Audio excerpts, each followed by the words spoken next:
Badlands. Explain those Badlands. That's a hell of a name.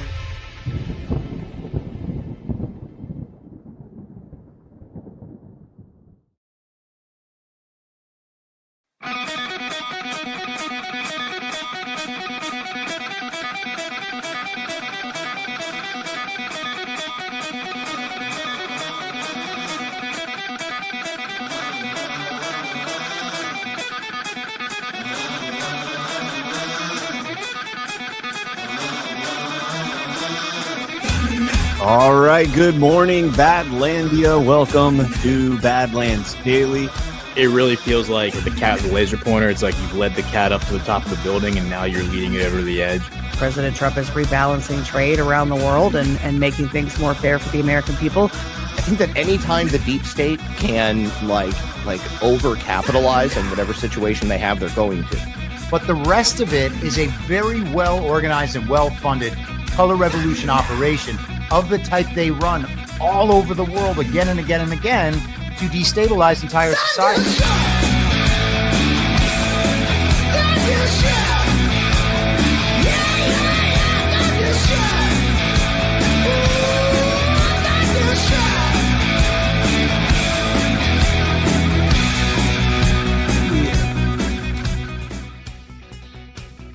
All right, good morning, Badlandia. Welcome to Badlands Daily.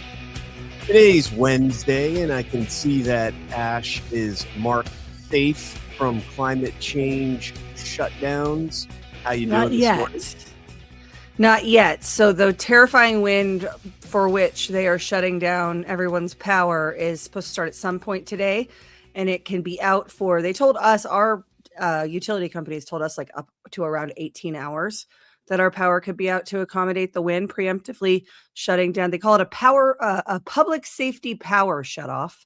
We're expecting wind, so we're going to cut off everyone's power, which is the mark of a well-run state when you can't handle wind. But we have power right now. Wind. Yeah, I texted Brian last night because we got this text from our internet provider saying from the internet provider, your electric company is probably going to shut off your power tomorrow, and that means you won't have internet. Allegedly, though, so Becky, who a lot of folks in our audience know, she's a Badlander out here. She lives in the same county. She came into our Badlander chat last night and she's like, Douglas County pushed back. She said, Dougco government pushed back and won. No blackouts in Dougco tomorrow. Just goes to show this is all a political move. And then she shared a official email from the school, like the school district, county school district, saying, we've just noticed that we've been taken off the list and it's terrible. But, just be careful because it's going to be windy tomorrow. Wait, it's terrible? No, the school district is big mad. The way Becky characterized it was, govern me harder, Daddy. How dare you cancel our global warming / cooling event? Oh man, you're just normalizing shutting off your power for climate change in my state, and they had ready to go, like straight up ready to go. These like public safety power shut off. It has an acronym ready to go. They have these animated like little, advertisements about why it's super important. And everybody just, we're all in this together, Brian. That's nuts. Wasn't your state the same state that was like trying to control thermostats a couple summers ago? And they wanted to be able to go in and turn off your thermostat if it got too hot. So you couldn't turn it on. Familiar. Yeah. We have that whole smart meter thing here too, where they tried to force compliance on smart meters. Yeah, that's what I'm saying. In your state where they were doing that. That's crazy, man. I would not be able to deal with a situation like that. Like, I mean, and I saw the post you put up and I'm reading through some of the comments on there and they're like, the winds are only expected to be 20 miles an hour. Mm-hmm. Yeah, it's about power and control, as it always is. 20 miles an hour is like a gust here in Florida on a normal day. Like that's not like strong winds. So the moral of the story is if I disappear during this show, it's because the wind blew. Wow. Well, there you have it, folks. Let's go ahead and get into the show while we still got Ashe here. And with our sponsors. Ashe, you want to tell them about some CBD?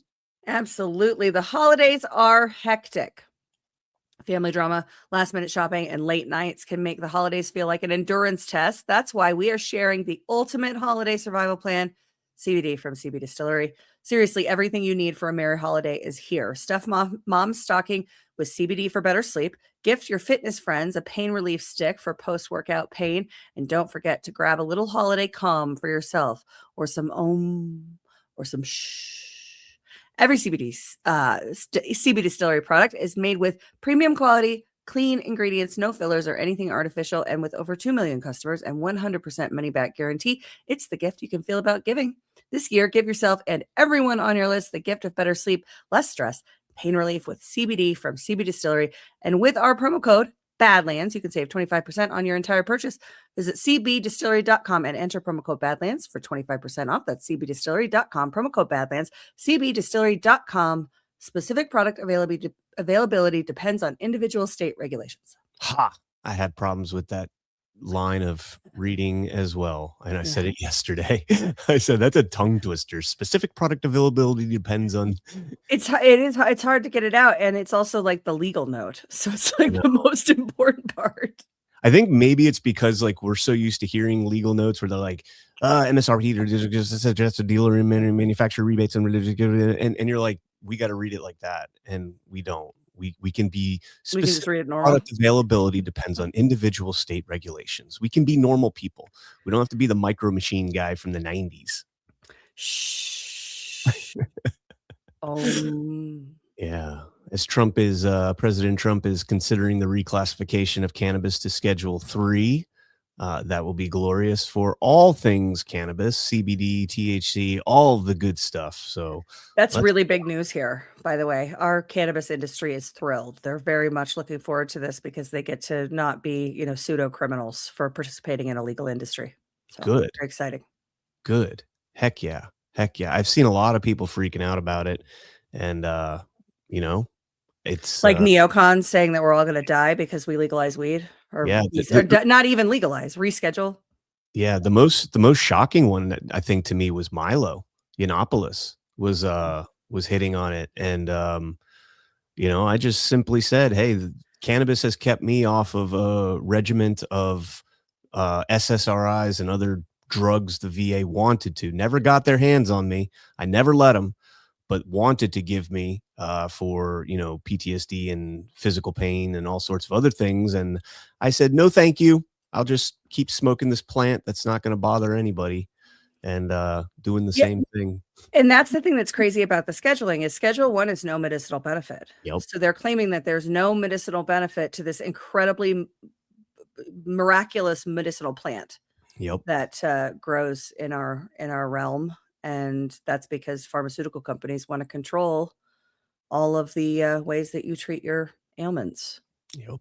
I wonder if Boone Cutler, his passing and his wife's active engagement with the VA since his death, especially around, first off, how the VA, just completely and totally treats their clients like crap, but also around the cannabis aspect of it. I don't know. There's a lot that's come out. And psychedelics too. They were talking about at the VA, right? Yep.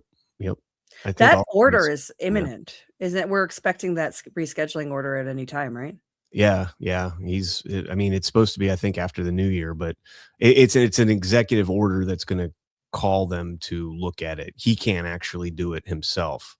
But that's something I also don't understand. Like, is it Congress has to do it? Is it the FDA that has to do it? Is it, government bureaucratic, independent agencies that have to do it? Who knows, but it'll come. Yeah. Let's jump into our next sponsor, ladies and gentlemen. You know about Van Man taking down big toothpaste with all natural oral care, right? Well, now is the perfect time to grab the dental care bundle to gift out to your loved ones. Van Man's tooth powder is loaded with minerals like eggshells and bone.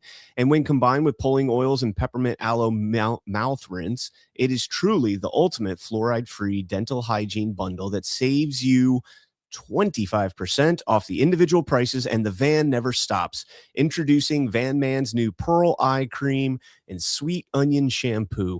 Head on over to badlandsmedia.tv/vanman to see what's new. Again, that's badlandsmedia.tv /vanman. All right. And let's jump into the news. Before we do that, smash that thumbs up if you have not done so yet, as people start to trickle in here. Helps us out tremendously with rankings and all sorts of things. And if you're new in the chat and you don't typically chat, pop in and say hello. That also is a big algorithmic metric that Rumble uses to promote the show. So if you're just listening casually in the background, just pop in, say hello, maybe where you're from, and let's get the show started. From a technical standpoint, that will make you a unique chatter, and we very much appreciate you as a unique chatter. So drop in and say hi. There you go. Ash always has to be the technical one. I'm just trying to be very emotional and caring. And stuck in his feelings most of the time. I'm stuck in feelings. Speaking of feelings, let's get into this story that dropped yesterday and has a good picture. Everybody. This picture looks like a West Wing sitcom. Or like Succession. I was thinking that show. It looks like something from that. Succession. Maybe it's like Olivia Pope and Associates. Mm-hmm. Susie Wiles and Did you finish that show, by the way? I am no, I am not done. I am on where am I at right now? Millie just took office. Wow. Yeah. So I got a long way to go. I don't think so. If Millie just took office, you're getting closer to the end, I think. Okay. All right. Because it's getting a little ridiculous. It does. Yeah. But the first like 3-4 seasons, you're watching Disclosure, in my opinion. Oh, there's still disclosure in this show, like all the time, constantly.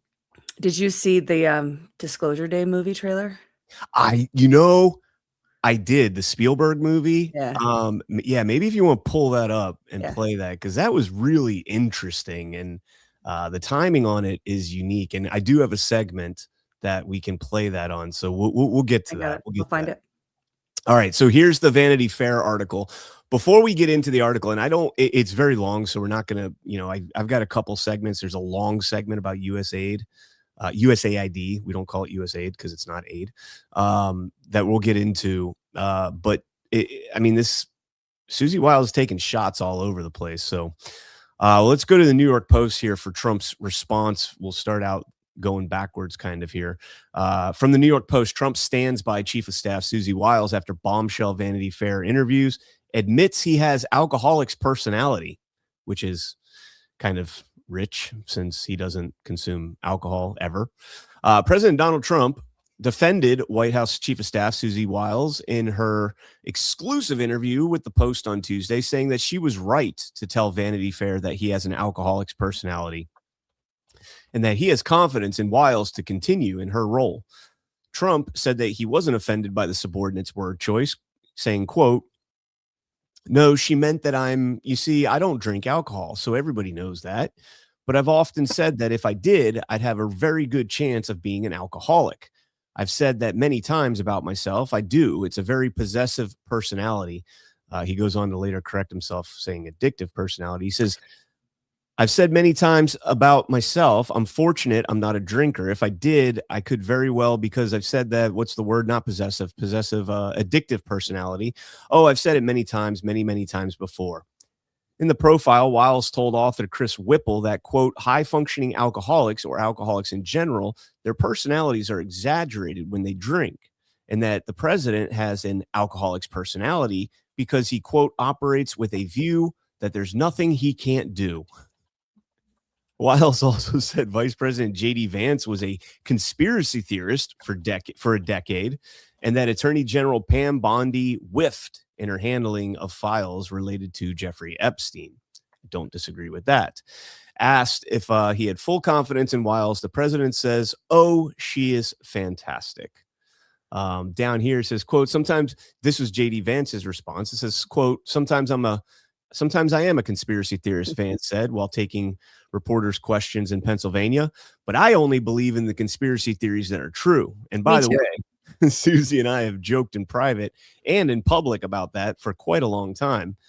He goes on to talk about how he believed in and it's like the most cookie cutter conspiracies that he mentions. "Oh, we don't need to be wearing masks on 3-year-olds, and the government was not a conspiracy theory." I know. And the government was covering up. Joe Biden was unable to do his job. And another real one. Yeah. Again, I'm with you on that. Let me know when he says 9/11 was an inside job. At the 2020 election was rigged. That's not even a conspiracy theory anymore at this point. Yeah. It says White House Budget Director Russ Vought, whom Wiles called a right-wing absolute zealot, tweeted that, quote, Susie Wiles is an exceptional chief of staff. In my portfolio, she is always an ally in helping me deliver for the president. And this hit piece will not slow us down. Mm-hmm.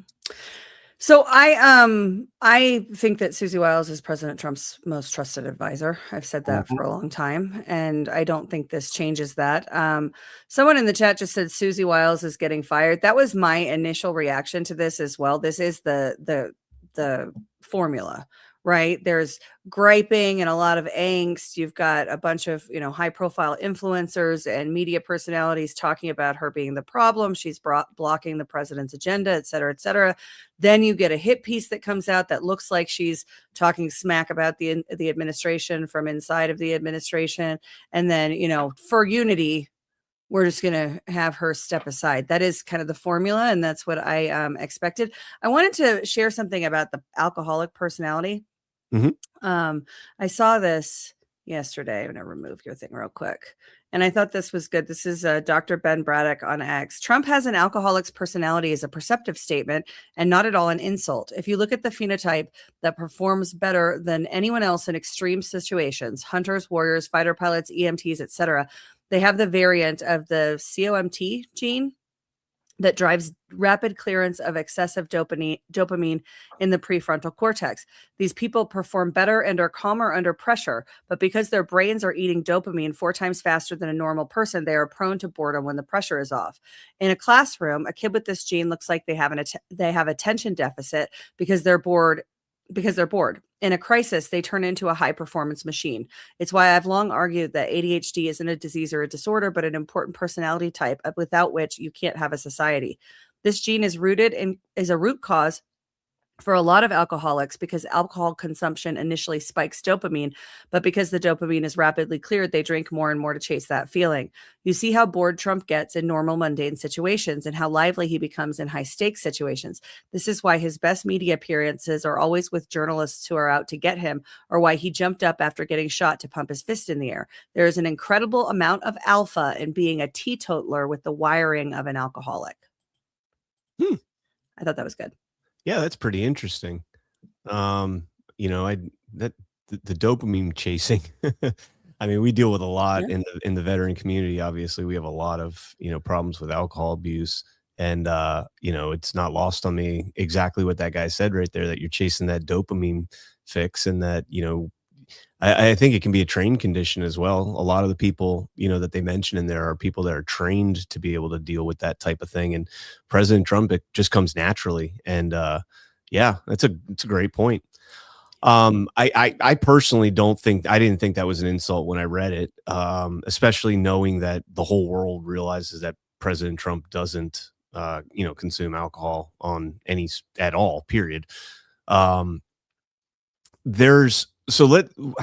do I want to go about this? Let's read Susan Wiles' response here. So she put this out on X. The article published early this morning is disingenuously framed hit piece on me and the finest president, White House staff, and cabinet in history. Significant context was disregarded, and much of what I and others said about the team and the president was left out of the story. I assume after reading it that this was done to paint an overwhelmingly chaotic and negative narrative about the president and our team. The truth is the Trump White House has already accomplished more in 11 months than any other president has accomplished in 8 years. And that is due to the unmatched leadership and vision of President Trump, for whom I've been honored to work for the better part of a decade. None of this will stop our relentless pursuit of making America great again. So, kind of a cookie cutter response there. Not bad response at all, but nothing, a lot of people are saying that this is going to lead to her firing. I don't see that myself. But go ahead. Well, traditionally, I think it would indicate that. I don't think that that's an off-base thing to assume, because this is the formula for how you oust one of the political insiders in an administration. And so, we'll see what happens. But I also think that the scandalous stuff that's being amplified out of this piece is largely nothing burgers. It's disagreement. You're in the highest pressure environment in arguably the world. You have she's the chief of staff, so she is the clearinghouse for what gets to the president and for any problems, escalations, all of those things. She's the clearinghouse. I'm quite honestly, I'm impressed that she didn't talk more shit, because you're dealing with, like, if you think about what has been thrown at this administration and what they've accomplished already and what they're pursuing, it's, there's no time for drama, and there's no time. But she's a powerhouse. They don't call her the Ice Maiden for nothing. Yeah. It's cool to be watching Scandal right now as this Vanity Fair Great piece show. comes out, because the show centers, and for those who have never seen it, it centers around the president's orb, essentially. And there's a, intelligence apparatus or, aspect to it that feels they have more power than the president. There's the chief of staff, who is always showing that they have more power than the president, maybe not directly toe to toe, but what the president doesn't know won't hurt him kind of, power, where they make decisions with the blessing of the president, but the president's not actually aware of what's going on. And, that's shown in this article where they talk about President Trump didn't know that Ghislaine Maxwell was being transferred to a much lower security prison, and was outraged by this. And so, that also kind of lends some credence to what we're being told from the outsiders about, Blanche specifically. And, we've kind of pushed back against that and said that this is nonsense.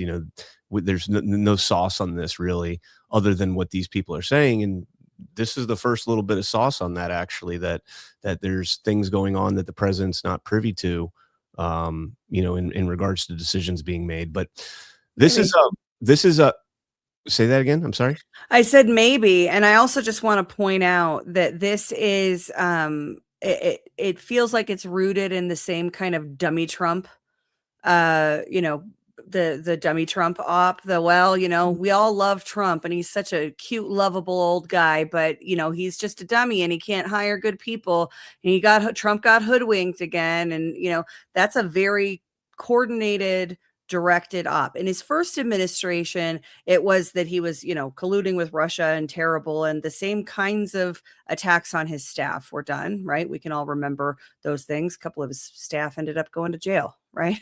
But it's rooted in that same, I think, false premise that Trump just can't hire good people, and he's, he just likes, they like to say that he likes to, he'll hire anybody that's like nice to him, right? If you give him a bunch of compliments, then you're in. Loyal. And it's so overly simplistic, and it's disrespectful, and it completely misses who Trump is and how he operates. And you and I did Art of the Deal before we brought book club into Badlands, and you can see, first of all, you can hear his voice in that book. He's the same dude, right? But you can see how he plans. He plans long game, and he's very calm under pressure. And when dealing with, the press coming at him in a nasty way, politicians of an area that he's negotiating with coming at him in a nasty way, he's very calm, very measured, and his responses are in pursuit of the goal that he's driving towards. Not reactive, not emotional. All of the ways that they try to paint him are detached from what we know to be true when we've seen how Trump operates. When you detach the media narratives from what you see and what we've experienced and why we all support Trump and still support Trump after all these years, you realize that we're being opt again. Yep. This is Whipple, who's the guy that wrote it, Chris Whipple. This is his response to it. It's kind of his response directly to Susie Wiles. You're hearing the claims there that this was things taken out of context. Were they? Well, look, I mean, when you hear words like out of context and omissions and framing, what that tells you right away is that you have hit the target. They have nothing, they literally have not challenged a single assertion or fact in the piece. And so To me, this reminds me of Ben Bradley during the Watergate days, who talked about non-denial denials. This is a classic non-denial denial. They're not contesting any of the substance of the piece because they know it's true. Is that So again, I haven't read the entire piece. I've skimmed through the entire piece, but I haven't read it. And I did find a couple parts that I do want to cover here. We have another response from I Caroline. would just say in response to that framing matters. So the underlying facts can be true. Susie Wiles said this one sentence, but the way that he is framing it and placing it into the story, the sentence is probably accurate, but it has been twisted and manipulated and placed in his editorializing to make it appear that she was, having a mood or saying a thing that she wasn't having or saying. Yeah, here's classic CIA media tactics. Here's Caroline Levitt's response. It's as kind of diluted as you would expect from a press secretary, but it's not bad. As for the Vanity Fair article, Michael, I'll take your question directly. This is unfortunately another example of disingenuous reporting, where you have a reporter who took the chief of staff's words wildly out of context, did not include the context those conversations were had within. And then further, I think the most egregious part of this article was the bias of omission that was clearly present. And we see a lot of this when dealing with the media every day. You will leave out important context, leave out comments and facts. Many people in this building spoke with that reporter, and those comments were never included in the story, probably because it didn't push this false narrative of chaos and confusion that the reporter was clearly trying to push. So what I'll say about our chief of staff, as you've seen from not just myself, but also the entire cabinet, in a groundswell of support from people on Capitol Hill who don't even work in this building, about how incredible Susie Wiles has been to President Trump. And he's been able to accomplish so much because of his leadership and his tenacity, but also because of Chief of Staff Wiles's leadership and her ability to effectuate his agenda. So thank you. So again, just, basically, why are they giving reporters like this guy, journalists, whatever you want to call them, access? Yeah. If you know that this is going to happen and you know that this is going to be painted in a negative light like this, you're not just giving them access, you're giving them unfettered access. This was 11 months worth of interviews that he's done, being able to just kind of, it seems like he was able to flow through the cabinets and the, the inner circles of President Trump and pick and choose what he wanted to publish. Why would you ever allow an entity like Vanity Fair to do something like that? Why not the New York Times? Just go full retard and let the New York Times have somebody in there to do something like it. It just makes no sense to me. Yeah, and the level of access, right? It was over a year that he was in there interviewing, and she talked to him multiple times over the course of the first year. That's extraordinary. And we shouldn't trust any of these people. So I mean, you can make the argument that he's trying to delegitimize them, but I think we're already past that point where we've already delegitimized the Mockingbird mainstream media so much to the extent that there's a vacuum for real media and real interviews and in-depth, somebody that's going to publish that article, but also publish the entire context of the conversations, publish the whole conversations as an addendum, like Just the News does, right? When you read a Just the News piece, you got the article. And then if you click the tab to the right, dig deeper, you get the source documents that they use to justify writing this article. Yeah. When I write my articles, and I know you do the same thing, everything we cite in our article, we cite the exact source documents. We cite exactly where we got this from, so you guys can go a level deeper and see for yourself where we're getting this information from. They don't do that in an entity like Vanity Fair. They take, they'll take 3 words, put them in a quote, put them in their own sentence with the quote around them, and be able to contextualize that however the hell they want to contextualize it. Yeah, there's a vacuum, and the opportunity to give somebody access like this that's going to put out something that will propel an alternative media outlet to that upper tier. It's right there. Yeah, and I think that it's important, so Cole Under Pressure said it's a trap to catch the media in their scheming, and I considered that. Yeah, I'm with you, Brian. I think we're past that. I don't think that we need to prove that the mainstream media lies anymore. But I do think what you said about the source documents is true and also really interesting because it's indicative of what they're doing. There's the great example for this for me is whenever court stuff comes out, the mainstream media will tell you what's in the court order, but they most often will not publish the court order. They won't send you the document and we have to go track them down, right? Almost every time when there's a new court order out, we have to go find it and pull it because the media will tell you what to think about, tell you what happened and tell you what to think about it, but won't give you the documents. This happens all, and you and I both are kind of the pendulum swings the other way with us on that. I'm always gonna, I had an article published last week about the Tina Peters thing that had like 3 documents embedded in it because it's like you guys need to have the context and don't take my word for this. Also, if I'm interpreting something, I could be interpreting it wrong. We don't know a lot of these things. We're speculating. And so, having the source document, giving people source documents is that's the authentic and honest way to do it. Someone says we have a troll. Let me see if I can find this troll. Oh, yeah, that's a troll. I got you. That's one of the reasons, when it comes to court documents, and I know this is going to be an unpopular opinion, but that's one of the few people that I actually try to cite when I'm doing one of these court battles that's ongoing is Kyle Cheney with Politico, because he does publish the source documents. I might not agree with his writing on things, and I've been wildly against some of his writing and interpretations on things, but he publishes the source documents and it's right there for you to click and read for yourself. And I respect that. Sorry. Sandy's makes a good point. Interviews are not a documentary. They're not a document record. And that's a fair point on this interview. He does not have the obligation to publish the hours and hours of, whatever that he had, but he does have an obligation to tell the truth. And, let's see what happens with this. Maybe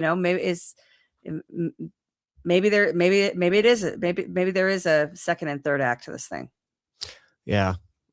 All right, let's I want to cover this one part here. So and I just realized I didn't catch this before. This is part 1 of 2. So there's going to be a second part of this. No, it's out already. Oh, is it? Yeah, and Chris Paul has the archived versions on his Telegram if folks want to read them. Yeah, this is archive. All of it's behind a paywall too. Yeah, this is the archive. So this is the kind of sentence right here that's got the New York Post at least a little fired up. Trump told me, quote, he has an alcoholic's personality. Vance's conversion from never Trumper to MAGA acolyte, she said, has been, quote, sort of political. The vice president, she added, has been a conspiracy theorist for a decade. Russell Vogt, architecture of the notorious Project 2025 and head of the OMB, is a right-wing absolute zealot. When I asked her what she thought of Musk reposting a tweet about public sector workers killing millions under Hitler, Stalin, and Mao, she replied, quote, I think that's when he's microdosing. She said she doesn't have firsthand knowledge. MyShroomVibe.com, promo code Badlands. So here's the explanation on the alcoholism. Quote, some clinical psychologists say that, that some clinical psychologist that knows 1 million times more than I do will dispute what I'm going to say, but high functioning alcoholics or alcoholics in general, their personalities are exaggerated when they drink. And so I'm a little bit of an expert in big personalities. Wild said Trump has an alcoholic's personality. He operates with a view that there's nothing he can't do. Nothing, zero, nothing. So hang on a second. Go back to that. Go back. Show it back on the screen.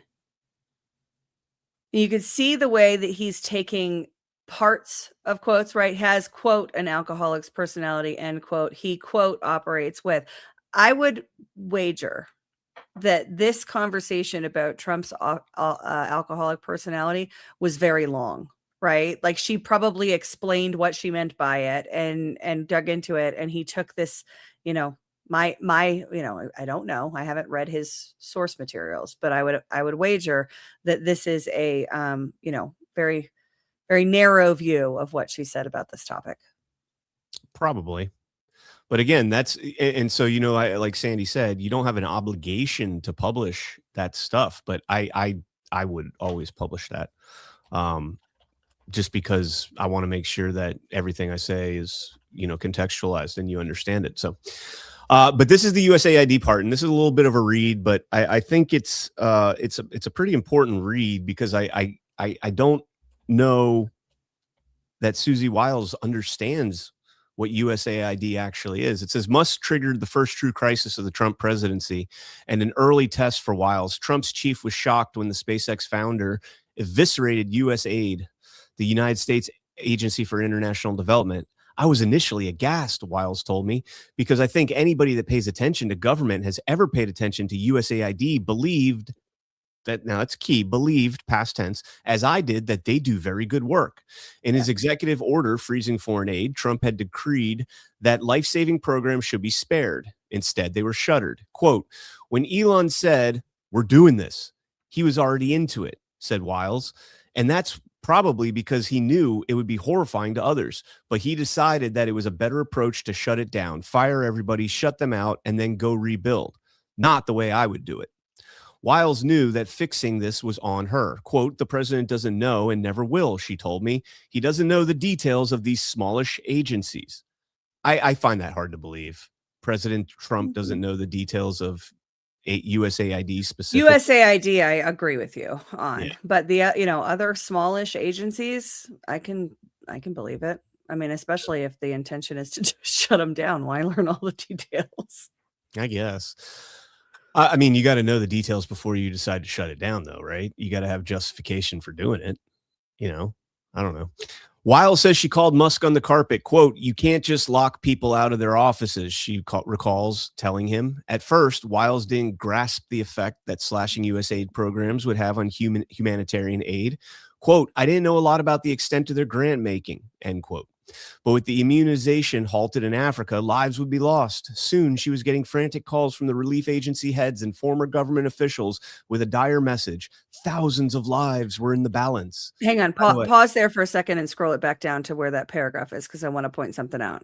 She said above, I believed they do good work, right? Yep. And then she says, I didn't know a lot about the extent of their grant making. I wonder if this is one of the things where they're saying is grossly misstated and twisting what she was saying, because that he says, I didn't know a lot about the extent of their grant making. And then he's got 3 sentences here asserting an idea, right? Oh my God, terrible. Lives are going to be lost if we stop giving the CIA all this money around the world to launder and pretend that they're like giving people water and stuff. I wonder what else she said about USAID that didn't make it into the piece. Yeah, that's why I pointed out that saying believed in past tense right there implies that she had a preconception about this and has since changed that conception. And pointing out the grant making, like Ashe just did, is further evidence of that. Wiles continued, quote, so Marco is on his way to Panama. We call him and say, your Senate confirmed. You're going to have to be the custodian, essentially, of USAID. Okay, he says, but Musk forged ahead, all throttle, no brake. Quote, Elon's attitude is you have to get it done fast. If you're an incrementalist, you just won't get your rocket to the moon, Wiles said. And so with that attitude, you're going to break some China. But no rational person could think the USAID process was a good one. Nobody.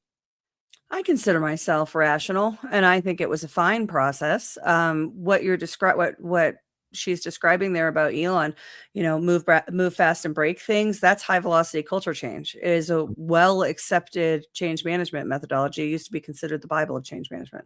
Mm-hmm. The shuttering of USAID crippled the president's emergency plan for AIDS relief. PEPFAR. There's AIDS again, Ash. That's like the 3rd time we've talked about AIDS in 12 hours. It's weird. Watched Badlands Book Club last night. We started Stolen Elections with Ralph Pizzullo, and we had a lot of fun on last night's show. We did have a lot of fun. Yeah, that was good. The anti-retroviral program, launched with $15 billion by George W. Bush in 2003, was credited with preventing millions of deaths. And a metric that nobody can actually measure. Nobody can confirm that. Millions of deaths were spared. We prevented millions of deaths with our anti-retroviral program. And it cost $15 billion, but it was worth it because we prevented millions of deaths. How many millions? Millions. A bunch. Millions. Yeah, Millions a and millions. Bunch of millions. Millions of millions. How about that? Millions of millions. Here's the thing. They're talking about, millions of lives that we would have been lost, thousands of lives that were going to die as a result of this. We haven't heard any of this.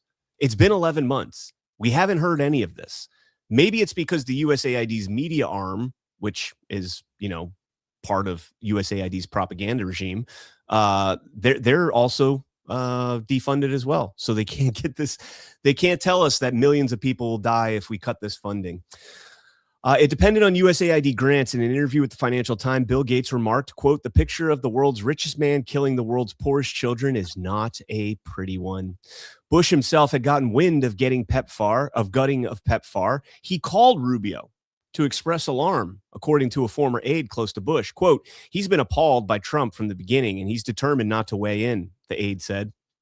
But Musk's attack on one of his legacy achievements was too much. Bush said the person, quote, "cares deeply about the PEPFAR program. That and wounded warriors are the two things where he will weigh in, not publicly, but with intention," end quote.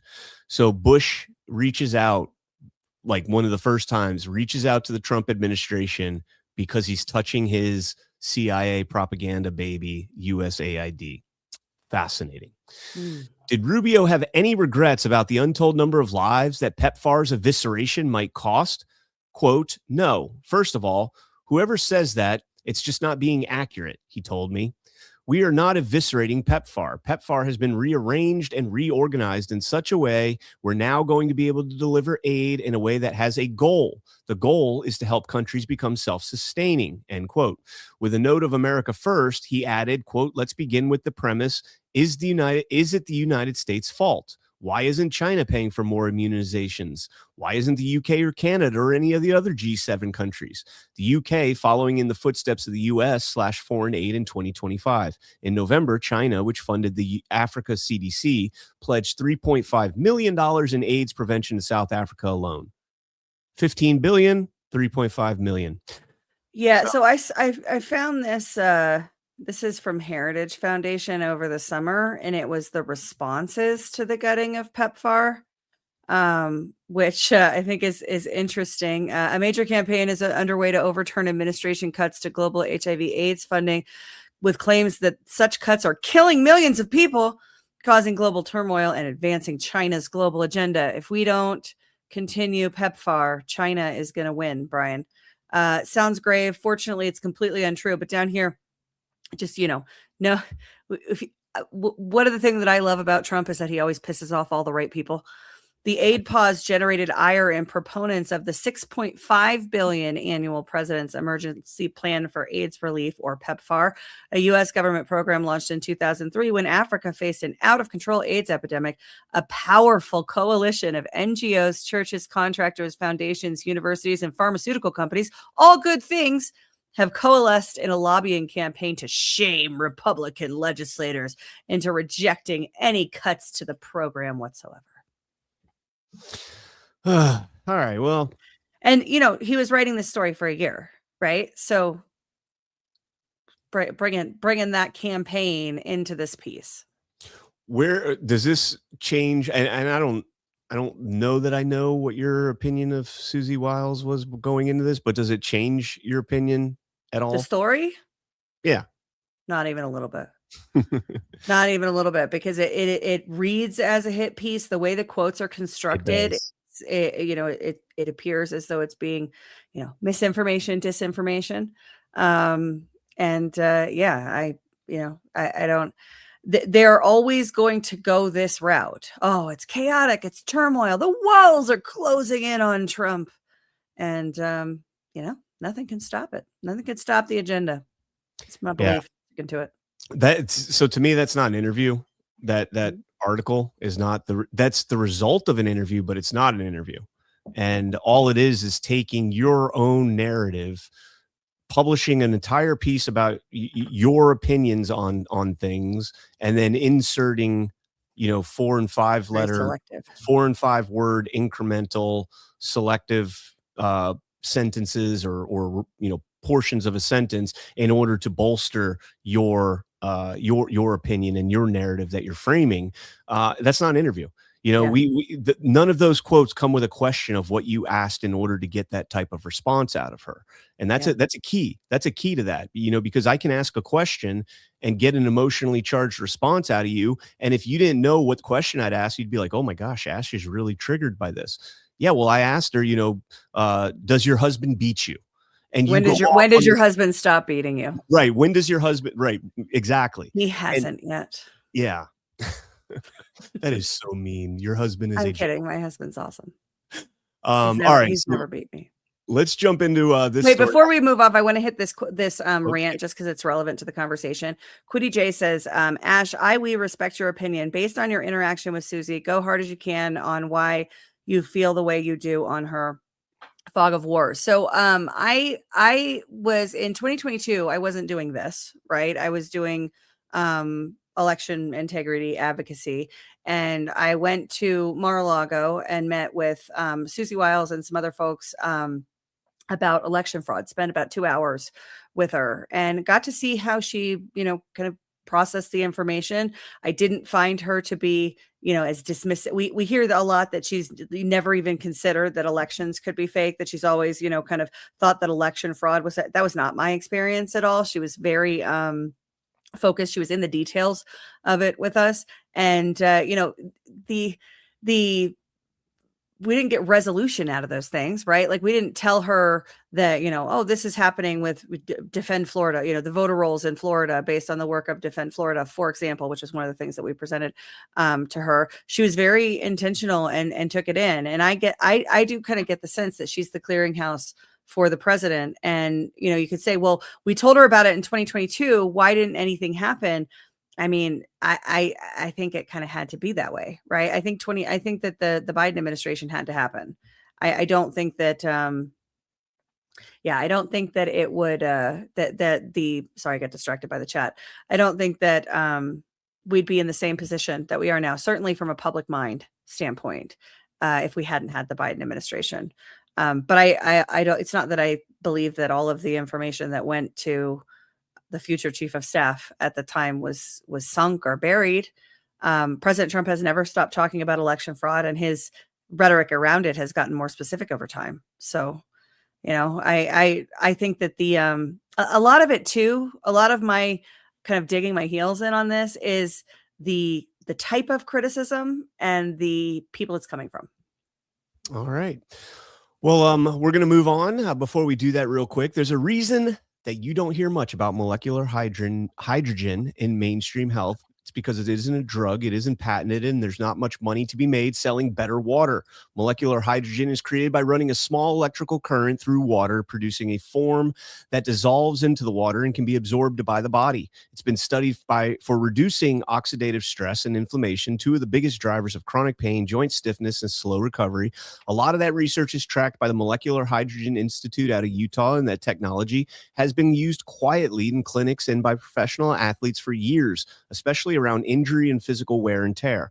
The Life Water hydrogen bottle makes it accessible. You add tap water, press a button, and in about 3 minutes, the water visibly changes. It's not a stimulant and it doesn't mask symptoms. The goal is supporting the body's own recovery process.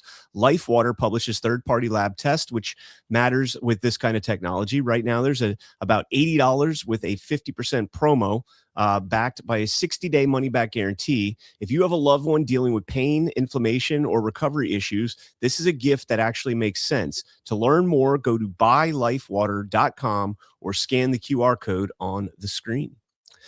All right, let's jump into this article here from Just the News. President Trump sues BBC for $5 billion despite network's apology. President Donald Trump made good on his threat to sue the BBC. So this is adding on, Ash, to what I was just saying about the legacy media is like on their deathbed. Leave them alone. Put something else in its place.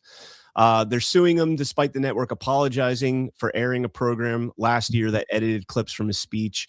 The lawsuit argued the BBC maliciously tied the two comments together. Quote, it would have been impossible for BBC's journalists and producers to splice together two distinct parts of the speech from nearly 55 minutes apart unless they were acting intentionally, the suit claimed. Such a dramatic distortion could never have occurred by accident. And of course, we know that those types of, comments and rhetoric was used in the Hollywood produced, J6 sham committee and everything else like that. 5 billion obviously is a huge number, maybe get a settlement out of it. But do you think, and I know you spend more time in the legal sphere than most, do you think that what BBC did with that documentary, that especially that segment of his speech, editing it together like that, do you think that rises to defamation? I don't know. I think it does. I personally think it does, especially because it's been used to go against President Trump. Let me see the exact statement again. Let me find it again. If you want to, well, while you're finding it, I can play the Disclosure Day video if you want to take a quick. No. I have that saved for a certain moment in time. Let me see, because I want to find the one that's like, okay, here it is. I got it. Relax. We're going to walk down to the Capitol, and I'll be there with you. And we fight. We fight like hell. We're going to walk down to the Capitol, and we're going to cheer on our brave senators. Yeah, I 100% agree with you. I didn't realize which specific manipulation we were talking about. That's defamation. It's deceptive editing. Yeah, and it, not only that, but it caused harm. Right? There was extensive harm that was caused from that deceptive editing. I think Enrique Tarrio was saying that the edited clip was played in his trial. Yeah. Yep. And it's because they're taking a call for violence in the way that they portray it. The way, even when President Trump said we fight like hell, that if you take that in context, it was not calling for a physical, literal fight. It was a figurative fight for, our freedom and, all that stuff, rhetoric, right? But the way that they put that together, he's saying we are going to walk our asses down and fight. That is defamation. And I think BBC is in a lot of trouble with this one. Yeah. Good. Hell yes. I love that. Foreigners. I mean, so I had this up yesterday, and that's also we'll seize their assets. Seize their assets. Seize their foreign assets. It was election interference. That was put out. So we have a predicate to seize their assets. Let's go. I think that was Badlands can be in the BBC offices will now be the Badlands offices. Wasn't that documentary released like in the buildup to the 2024 election? I don't know, but if so, then yes, that's even more harm. That's multiplied harm. You can multiply that harm by 350 million. Allegedly, the BBC documentary Trump is suing over get released? It was released shortly before the 2024 presidential election. I bet that was just a coincidence, though, right? They didn't release it then to influence the election. They wouldn't do that. Democracy is so important that nobody would do that, right? Yeah, the BBC wouldn't do that. Didn't they send over like 100 diplomats? The MI6 media organization wouldn't do that, certainly. Didn't they send over like 100 some odd British diplomats to come over here and campaign on behalf of Kamala Harris? Oh, I don't know. That was like a thing. I remember that. Like they sent over like former MPs and others to campaign. I think it was in like Virginia, Maryland, like up in the Northeast and the East Coast predominantly. All right, so let's jump into this clip here. This is a story from. This is a news story, but it's a story from last week. Gordon and I covered this, the resignation of the DC police chief, Pamela Smith. And immediately we knew there's something rotten in the state of DC. It's not a state, Brian. It's something rotten in the state of Denmark. Come on. It's a city state. It's a like the phrase. City of London and Vatican City. It's an expression. I'm not literally saying DC is a state. Well, that's actually, I shouldn't say DC is a state because somebody will take that out of context. Something is rotten in the city state of DC. In the city state of DC. There you go. And so we knew this right away, but I want to play this clip here of Bill Malhusian talking about Pamela Smith covering up crime statistics in DC. And then I want to briefly read through some of the direct quotes in the report that was released on this. So check this out here. Is that Bill Malhusian on the screen right there? Yes. Oh, wow. I could not have picked that guy out of a lineup. In my head, he's an old guy with white hair. Oh, no. Bill Malhusian's awesome, man. I like Bill Malhusian. He's awesome at the border. Watch Fox News. He's one of the only guys I watch because he was down on the border so much, and his reporting from the border mostly is independent stuff. I don't care so much about his Fox stuff, but his independent stuff down on the border was really good. Right on. Good morning to you. Those House Oversight Committee Republicans say the bottom line of what their investigation found is that the outgoing DC police chief was essentially cooking the books on crime data and trying to make the city seem a whole lot safer than it really was. Now, those House Republicans say what their investigation consisted of was interviewing all 7 commanders of DC Metro Police's patrol districts, including a former commander who's currently suspended for allegedly tampering with crime stats in his own district. And these are some of the conclusions they've made in their report. They allege that DC Metro Police Chief Pamela Smith pressured commanders to report lower crime stats by any means necessary. The commanders testified that Chief Smith even pushed them to pursue lesser charges that aren't publicly reported, even for serious crimes, and she required certain crimes to be reviewed by her office. Now, the report Sounds also like Denver. says police commanders testified that Chief Smith punished them and retaliated against them if they tried to report accurate rising crime data, even berating them in meetings and individually to pressure them into reporting those lower crime figures. Now, in a statement on the report, House Oversight Committee Chairman James Comer says in part, quote, Chief Pamela Smith coerced staff to report artificially low crime data and cultivated a culture of fear to achieve her agenda. All right. So I want to jump into the report that they actually put out here, how DC's police chief undermined crime data accuracy. And I guess I could read this part real quick. I had this highlighted, but wasn't going to read it. But it says the committee's investigation heard consistent testimony about frustration and exhaustion among MPD commanders and the manifestation of a culture of fear, intimidation, threats, and retaliation by Chief Smith. Often these manifestations were triggered whenever the chief was presented with what she considered, quote unquote, bad news, particularly when that news pertained to any rise in public crime statistics. Chief Smith, according to testimonies, regularly took action against her subordinates who failed to aid in the preservation of her public image. During Chief Smith's tenure, the MPD suffered a drop in its reputation as a law enforcement agency. Smith's failures as a leader have negatively impacted the department's ability to retain officers and commanders, many of whom devoted years of service to the MPD prior to Chief Smith. Commanders testified that retention problems have left the department severely lacking the ability to train and recruit future MPD leaders. In the interest of the MPD district commanders, each of whom appeared voluntarily to testify before the committee has anonymized the transcribed interviews referenced in this report. Okay, so we'll jump down here and you'll see these boxes right here, which are like the direct quotes from the depositions. Commander E, with the personnel issues, has the federal surge been helpful? Yes. In what ways? Well, me personally, I'm sleeping a lot more and I'm getting a little bit more downtime, which I encourage. If anybody has any more federal partners to bring us, just tell them to go. I would be happy to take any more resources that I possibly could get. And I think there's the federal surge is helping. They're helping with basically backfilling, which we were already reduced, and that's what's helping. Commander F says, since the federal surge and we have the federal partners, they have been a force multiplier. Commander H, have you found the surge to be helpful? Yes, I would be lying if I said it didn't. It did. It really helped. It mainly helped my property crime numbers. Okay, so you're seeing the results of what President Trump did with the National Guard, with the FBI coming in and helping out, and other agencies. Commander B, would you say there's a difference between the priorities of the executive team between bringing crime down and bringing the statistics down?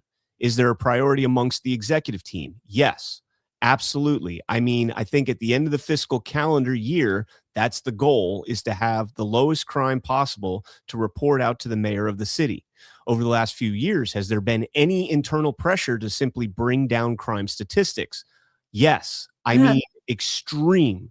There's always been pressure to keep crime down, but the focus on statistics has come in with this current administration or regime. And that has manifested publicly.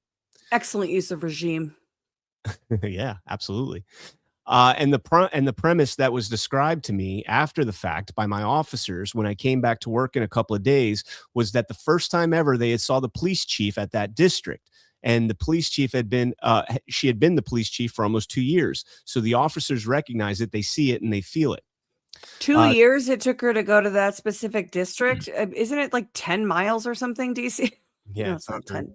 It's a tiny little piece of land. Yeah. During one of those instances, he called about an ADW, assault with a dangerous weapon, for a shooting where nobody was hit. I briefed out my patrol chief.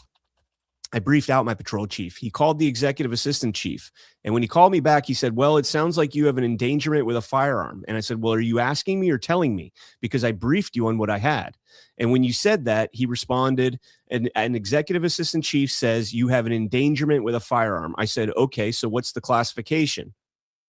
That was the classification. Yeah. So it's downplaying the crime. And I can go on with that. It's a little dry and boring. That's super inverted too, for the higher ups to be telling the cop to change the kind of crime.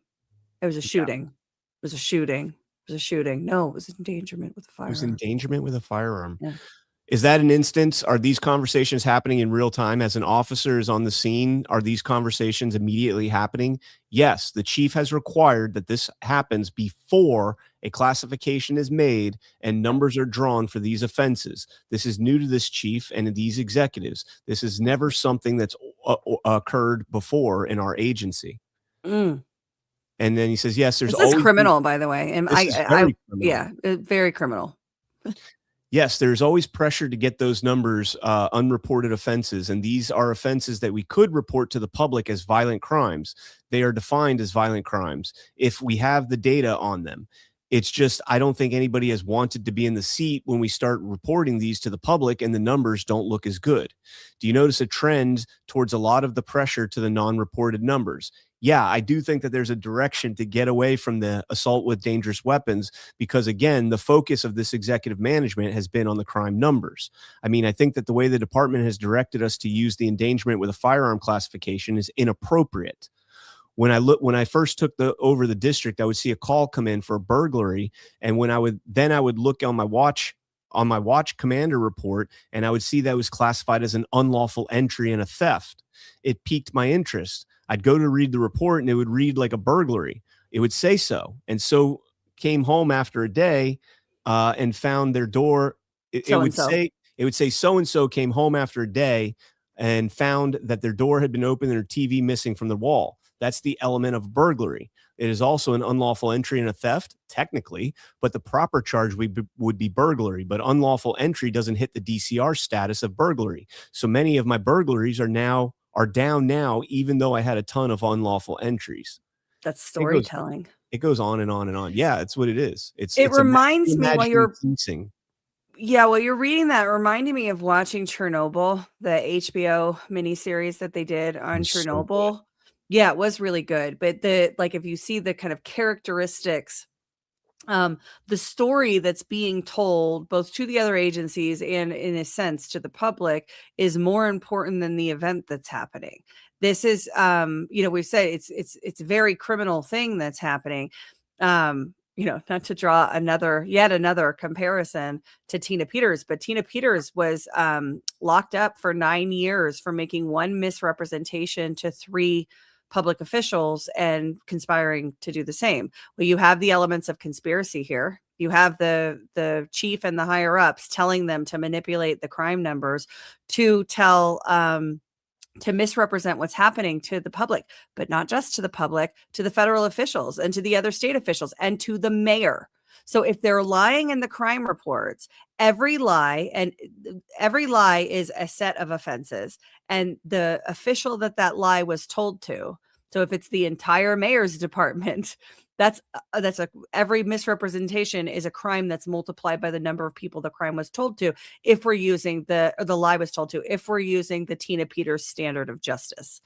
So, we won't, because we don't ever use the Tina Peters standard of justice with public officials, except, if they support Trump. Right. If it's political lawfare being used against them. I mean, just think of the influence not the influence, but the policies that are influenced by these types of deceptions from those people. I mean, the people in Washington, D.C. should be outraged by this. Yeah. Because they're having their law enforcement entities are being worked to the bone, and all in the name of, hey, look, we're making the community safer. We're making the community better. And they're not. They're just reimagining it. They're just renaming it and calling it a different thing. They're making this story about the community better. Right. And while not solving the underlying problem, and in fact making it worse, because when you make you've got criminals, they're out criming around and breaking into homes and stealing TVs. If you give them lesser charges, then why not do it again? Yeah. Yeah. And the political implications from it are huge as well. I mean, DC is it's one of the bluest districts in the entire country. And, when you're able to say, well, look, this Democrat district has brought murders down 20%. It's brought assault with deadly weapon down, 40%. Well, that's just because you're not calling it that anymore. And that influences people throughout the entire country. Oh, well, the Democrat policies there work, so maybe we should try what Muriel Bowser is trying as mayor of DC. And this is why Smith and Bowser are on their way out. And this was not something hard to predict. Me and Gordon called it a week and a half ago on Daily. Yeah, I would say that the blue districts certainly don't need to look to see what DC is doing, because they're all doing it. There's a video clip that went viral a week or two ago of our AG saying, kind of talking about how he's approaching crime in Colorado cities. And he's like, listen, when they steal their third or fourth or fifth car, it's time for some consequences. It's like, why isn't there a consequence when they steal the first car, buddy? Well, they might have had rough childhoods, and they have the appropriate intersectional characteristics to be, let go, because crime is just a circumstance. It's so racist. They're so racist.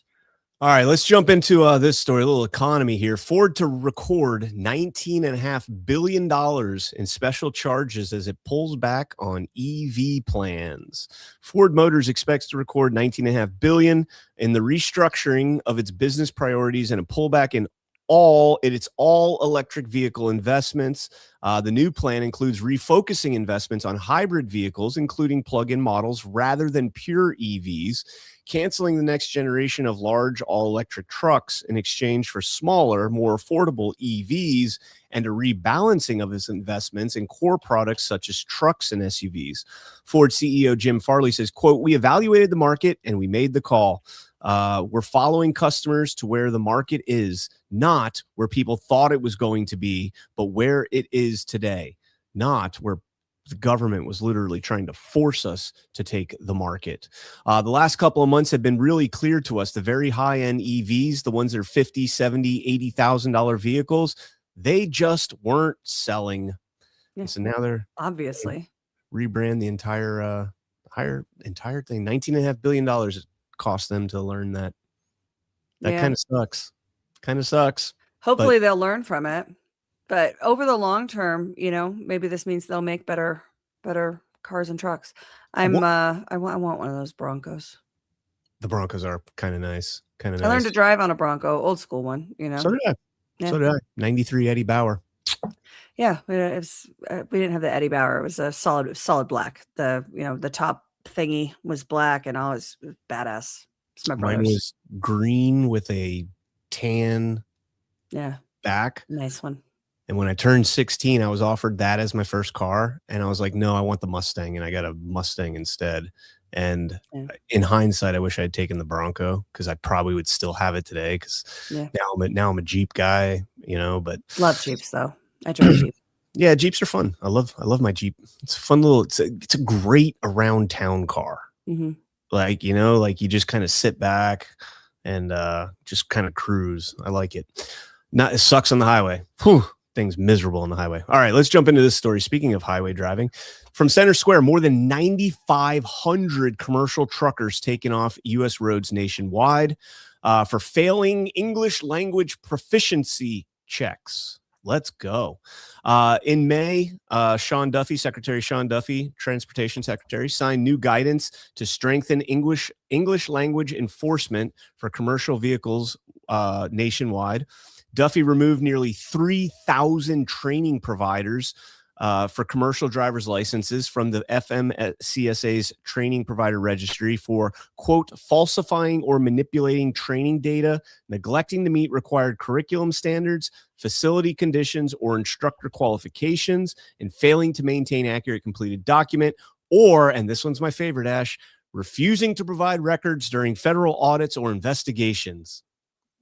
Yeah, I wish all of our cabinet secretaries had the balls that Sean Duffy just plopped on the table right there and said, you don't want to give us the money for the data for our audits, then that's great. We're just going to pull your credentials. Yeah, love it.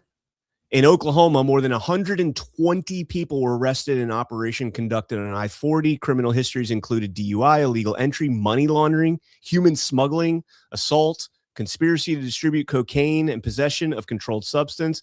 I think that's where the story came, where the cops were undercover FBI agents, and they were undercover sheriffs that were actually undercover DEA, and they were following. They were running like security for truckers that were a sheriff that was escorting a load. That's what it was. Excuse me. That the DEA was the drug traffickers, and these cops were running security for the drug traffickers to get, from point A to point B. And then they get to their destination. The FBI jumps out of the truck and they're like, hi, we're actually cops. You guys are going to prison. Yeah. So this is in Oklahoma, this top paragraph. How do you think these crimes would read in DC? So you wouldn't get DUI, you'd get DWAI.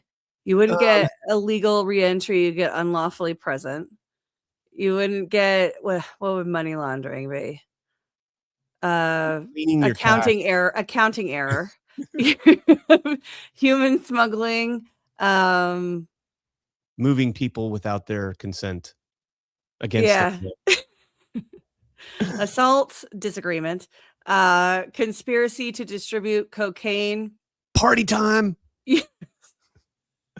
Oh man, those arrested were from Tajikistan, India, Montenegro, El Salvador, Uzbekistan, Georgia, Kyrgyzstan, Kazakhstan, China, Pakistan, Russia, Belarus, Haiti, Ukraine, Turkey, Mauritania, Cuba, Guatemala. Turkey. That's how you look how they spelt it. Turkey. That's not how you say it. That when it's spelt like that, that's how you say it. It's Turkey. It's still Turkey. That is not it. When you spell it like that, it is Turkey. Ask Gordon. Ask Gordon. Gordon Guatemala is not the authority on pronunciation. Neither are you.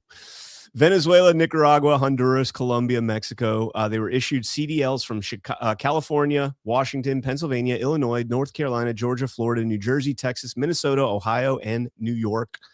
And then really surprised Colorado's not on there. Yeah. Well, they ran another one of those operations, some other places. Didn't you guys have like a serious accident where like an illegal was like driving a truck and killed like 19 people? Yeah, and he was pardoned. Yeah. He was pardoned by the governor. Yeah. We should rehash that story given Tina Peters' situation. Yeah. The Joe Altman put out a post about that, I think yesterday.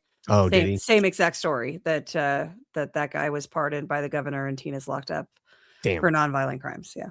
I did not see that. All right.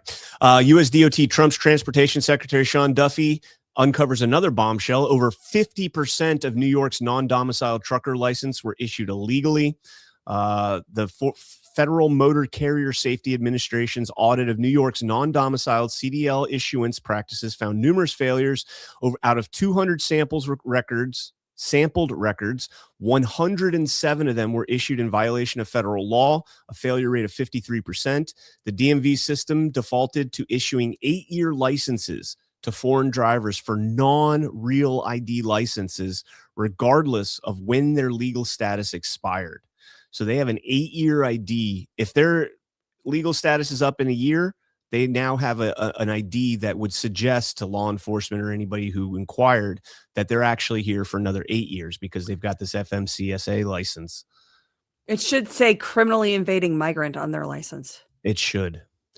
New York issued commercial licenses to foreign drivers without providing any evidence that they had it verified their current lawful presence in the United States. Quote, when more than half of the licenses reviewed were issued illegally, it isn't just a mistake, it's a dereliction of duty by state leadership. Governor Hochul must immediately revoke these illegally issued licenses. If they refuse to follow the law, we will withhold federal funding, says Duffy. And they also uncovered numerous cases where the New York DMV relied upon expired lawful presence documents to issue commercial licenses. That's mental. Yes. It should be too. If you catch those guys on an interstate, it should be a federal crime. I don't know if that's how that works, but it should be. I think it is a federal crime. Like if they have I think certain I don't know. I would imagine CEL violations can be federal crimes because first off, you have a lot of state licenses that are in one state, but the violations in another state, and it's always not always, but that would imply it's interstate transit. Yeah. So yeah, here's the crazy part. I mean, these are like, I don't know the ins and outs, and I'm sure there's probably some freight haulers and truckers in the chat that might disagree with me, but I mean, truck drivers make a decent living. It's a rough job on the road, away from the family for so long. You ever seen those guys back into a space? Yeah, they're good. Like, they should make a lot of money. They're doing a very dangerous job, and it's, you're away from your family. And it's, I think they should make a good living. But you know what undermines them being able to make a good living? Bunch of migrants that you can pay, pennies on the dollar to, that, then commit a bunch of crimes and are enabled to avoid accountability by the state. Yep. Drivers who don't, have their logs up to date and everything, and they just drive and drive and drive, and they're doing cocaine while they're driving because they don't care. And then they, do an illegal U-turn in the middle of a highway and kill a family of 4. It's disgusting. So Americans kill a family of Americans. Yep. And that criminally invading migrant who shouldn't be driving that truck is enabled by the state and enabled by the company he's driving for to commit those murders. Mm-hmm. They should be held accountable too, don't you think? I think the state isn't giving aid and comfort to enemies of America. This seems like aid and comfort. Mm-hmm. I'm with you. President Trump issuing a blockade now against Venezuela. He truthed this out. Venezuela is completely surrounded by the largest armada ever assembled in the history of South America. It will only get bigger, and the shock to them will be like nothing they have ever seen before until such a time as they return to the United States of America all of the oil, land, and other assets that they previously stole from us. That was a very interesting phrase from the president right there, that they stole from us. The illegitimate Maduro regime is using oil from these stolen oil fields to finance themselves, drug terrorism, human trafficking, murder, and kidnapping. For the theft of our assets and many other reasons, including terrorism, drug smuggling, and human trafficking, the Venezuelan regime has been designated a foreign terrorist organization. Therefore, today I am ordering a total and complete blockade of all sanctioned oil tankers going into and out of Venezuela. The illegal aliens and criminals that the Maduro regime has sent into the United States during the weak and inept Biden administration are being returned to Venezuela at a rapid pace. America will not allow criminals, terrorists, or other countries to rob, threaten, or harm our nation, and likewise will not allow a hostile regime to take our oil, land, or any other assets, all of which must be returned to the United States immediately. Thank you for your attention to this matter. Donald J. Trump, President, United States. Just peace, no war. I don't know, man. He's pretty serious about this, and he's not letting this one go at all by the wayside. When he says the stolen oil fields and everything that he's talking about, I was, posted this, and Chris had responded to me, and me and him had a discussion about this. And Do you have a discussion or a dispute? I didn't dispute anything he said. Okay. No, it was a discussion. No. I genuinely, because the way President Trump frames it, he's making it sound like that's Venezuela's ours. Yeah. And I don't want that. I don't want the Machado dream of going in there and selling all of Venezuela to the United States and just making them another, kind of slave state of the United States and an imperialized nation. I don't want that, and I don't think the people of Venezuela want that, and I don't think President Trump wants that. But there was a lot of land that was appropriated to Exxon. We've talked about Chevron with Ghost on the show, and Chevron actually has a functioning relationship with Venezuela. But I was looking here. I'm going to show Citgo. Where'd the other one go? Let me make sure I just read these. ExxonMobil is one of them. ConocoPhillips. They all had assets that were their assets, right? Like they had rights to those fields, and Venezuela took them away. And they sued, and they actually won. But Venezuela hasn't paid out on any of that stuff. So interesting remark. We've got go ahead. Go, sorry, finish your thought. I just love the use of the word armada. Like we're going back to like the Spanish armada that as well. I was looking for what Chris had said about this. Where is that? Something to the effect of Venezuelans stole Venezuela from transnational energy companies. Well, and I think that this is it's an interesting story to me because of China and the amount of U.S. land and interests that they have here. We've talked a lot on this network about potentially seizing their assets in the U.S., particularly if they participated in stolen elections, which we, I think know that they did, going back to the 2020 ODNI report and the driver's licenses that they were, that came in from China to go along with the fake names on the voter rolls and whatnot. So if they were playing a role in election fraud, then we have an executive order that allows us to seize their interests in their property here in the United States of America. And what China will say, America stole from us. They stole our interests. They stole our land. The same that, sound like what President Trump sounds like right now. So I don't know. I posted about this yesterday. I said, after Americans seize America from globalists too, where can I sign up for 40 acres and a mule?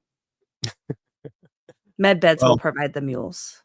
Again, I'll highlight this. We briefly talked about this yesterday with Ghost, and I was talking with Ash about it after reading the first 2 chapters of Stolen Election on Badlands Book Club. Shameless plug. That Machado is not popular at all in Venezuela, and that's what they say. I mean, polls are fake and gay, but but there are 5 of them. Right, there's 5 of them. Like 5 anonymous sources. What I loved, a little truth to them. Yeah, well, I'll tell you what I loved about that article, which I read last night after you sent it to me, was Americans are not supporting U.S. foreign policy in Venezuela as well. We don't want airstrikes. According to the same polling, Americans don't want airstrikes, don't want regime change, don't want to engage in regime change in Venezuela. I certainly feel that way. I'm fine bombing the drug boats that are coming here because they're bringing poison into our country, right? And I believe what they say about the intelligence. If it turns out that it's, they were just bombing, these poor fishermen clinging to boats, that sucks. Certainly sucks. There's collateral damage in war, though.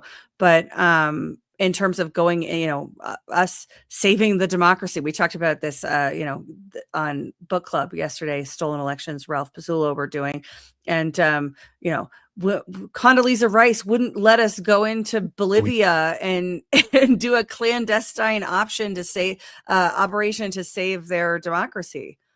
And so, bad Condoleezza. We did it anyways. But no, actually, the American people don't want this. The Venezuelan people don't want this. We were talking before the show started about the crowds that Maduro has.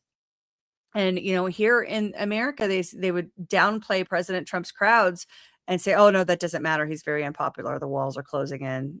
He's never going to be president again, etc. Maybe the people actually aren't as, devastated as we're led to believe, because I don't know. I find him endearing. We've never before been lied to about regime change in our. They would never. They wouldn't do that about that, right? Democracy is way too important, Brian. They wouldn't do that. Absolutely. We have the most honest government in the entire world. All right. The propaganda, the war drum propaganda continues to beat in Europe. This from the Daily Mail here. British families must be prepared to send their sons and daughters to war against Russia, says the head of the military. In a stark message, Chief of the Defense Staff Air Chief Marshal Sir Richard Knighton said, quote, more people needed to be ready to take up arms to protect the country.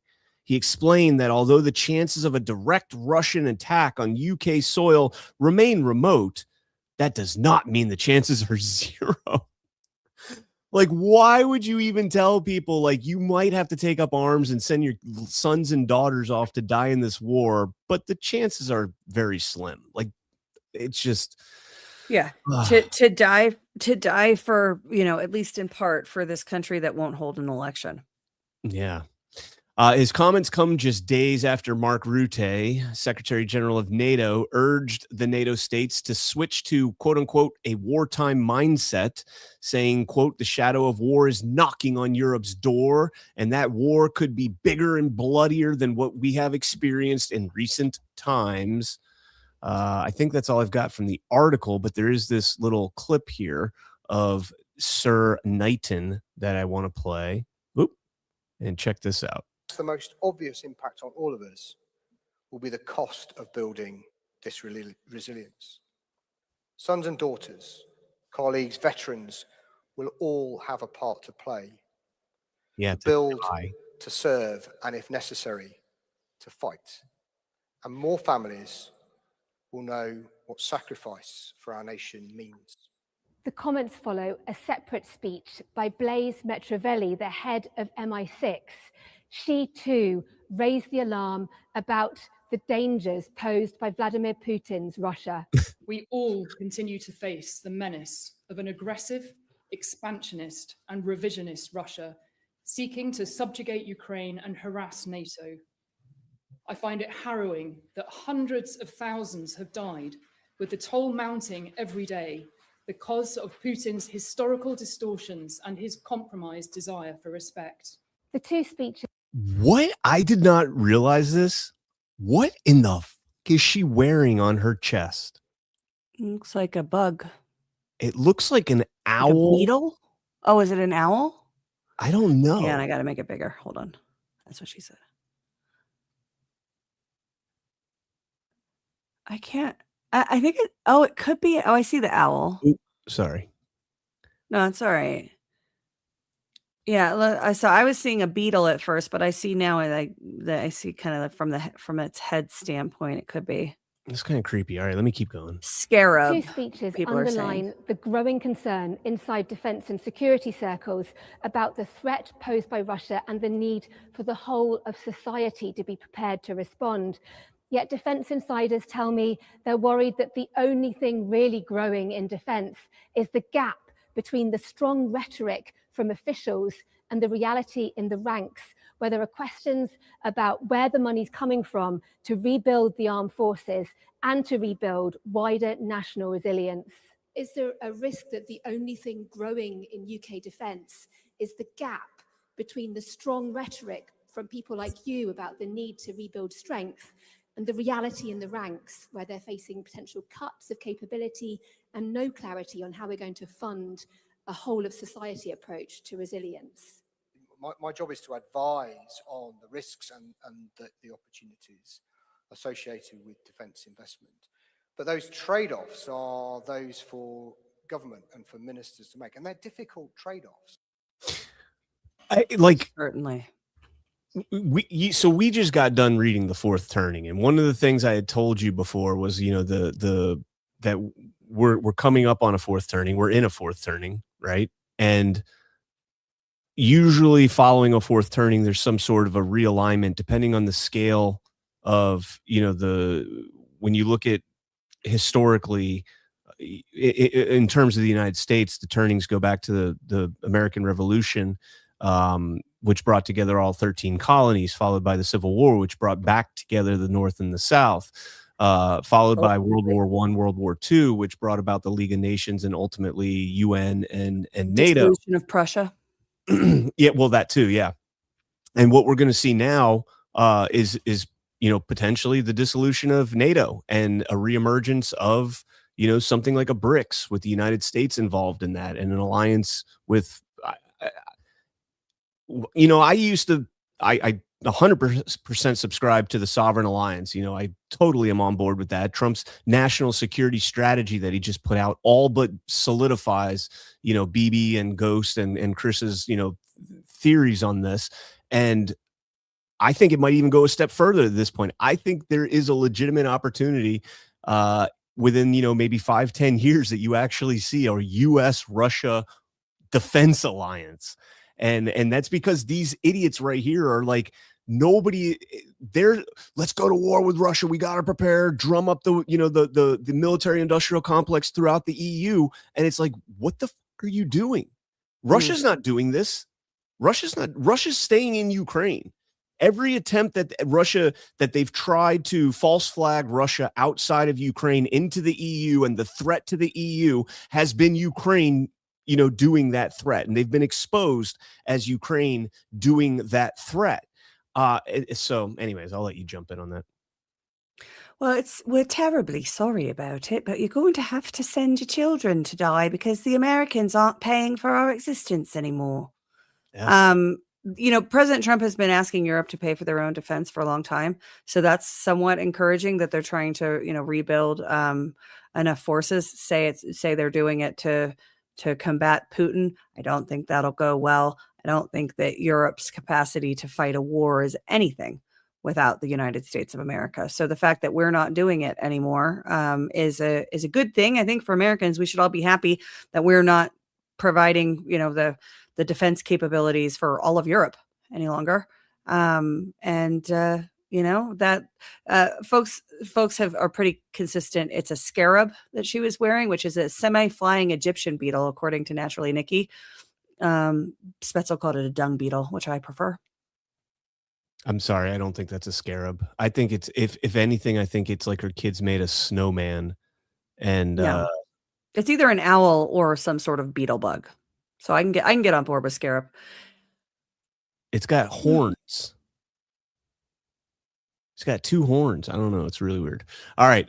Let's jump into this story here from Red State. Some beetles have horns, though, by the way. No, these are like owl horns. Owls don't have horns. Yeah, they do. They have the things coming off their eyes that look like horns. The eyebrows, right? They have these crazy... They're eyebrows, not horns. Yeah, but they look like horns. I mean, they're called horned owls. A great horned owl? Like, come on. All right. From Red State, a Chinese billionaire has over 100 American citizen children. How is this also even a great horned beetle, by the way? Shush. I don't want to hear about the great horned beetles.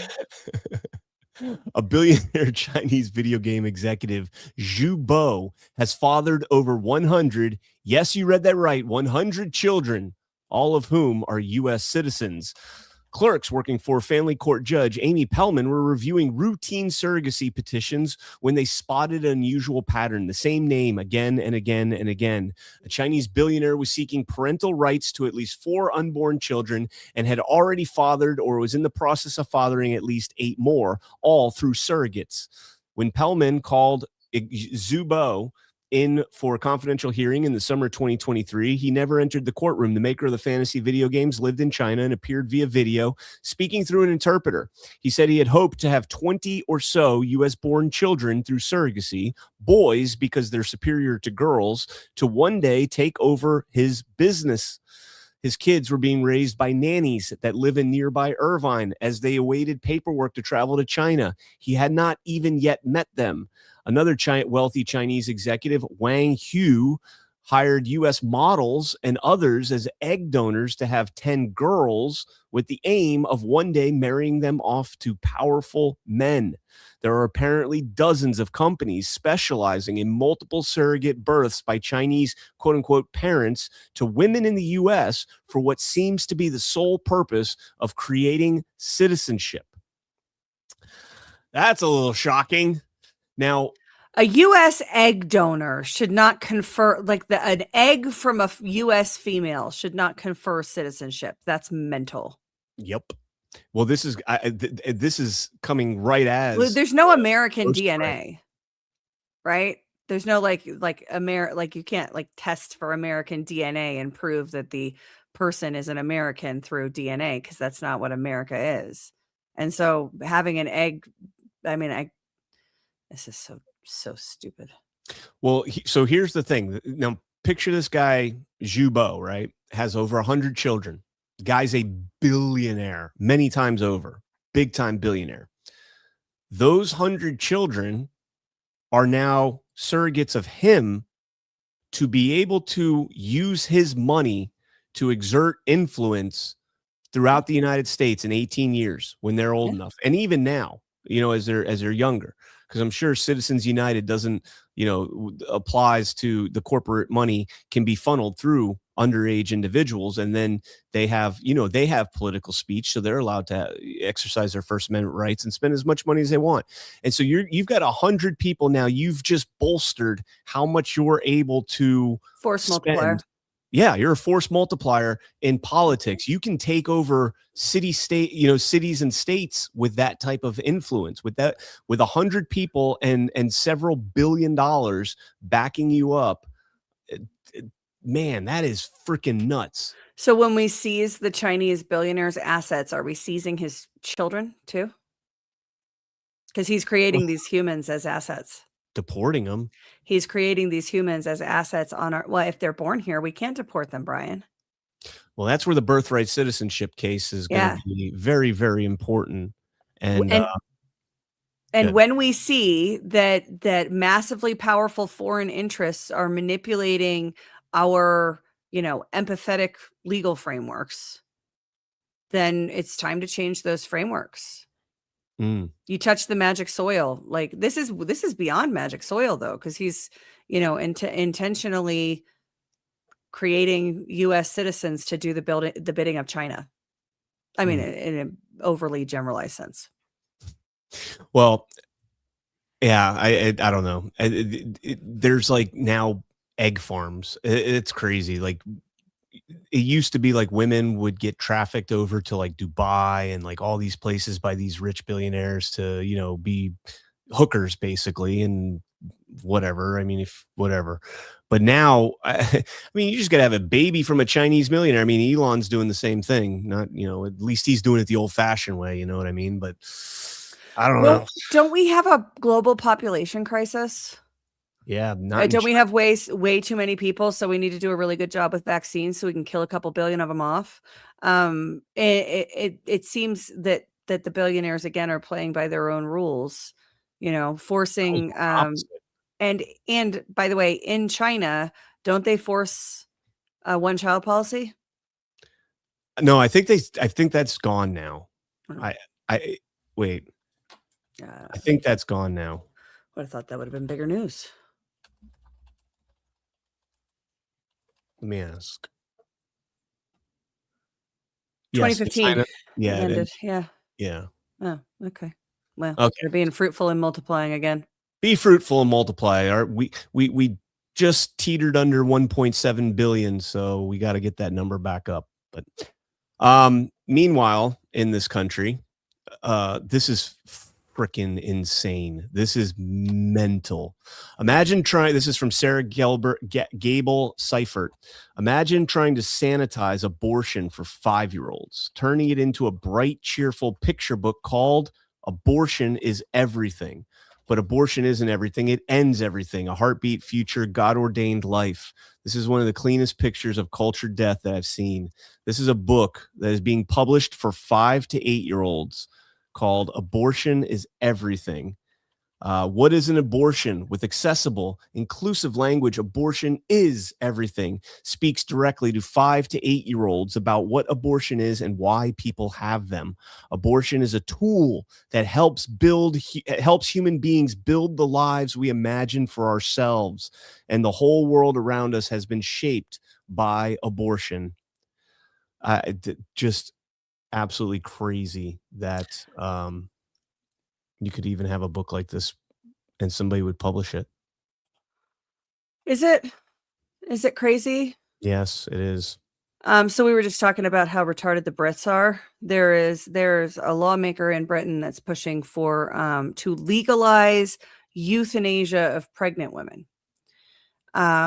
This is in the Badlands News Brief today, if folks want to check out the article. But there's apparently restrictions on their euthanasia laws in Britain that if you're pregnant, you can't kill yourself if you're pregnant, because you're killing another human as well.